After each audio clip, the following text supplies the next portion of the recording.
ساعتين يا ابني في القرف اللي احنا عايشين فيه، واحنا مش هنعرف نعيش في البلد خالص. الله، انت مين انت يا عم اللي بتخاف؟ اضحك يا اخوي.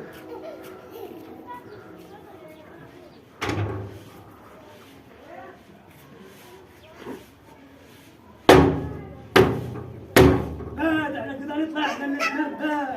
يا اخوي عشان انت كده اللي بتخاف انت كده اللي بتخاف. لا انت اللي بتخاف. انت اللي بتخاف.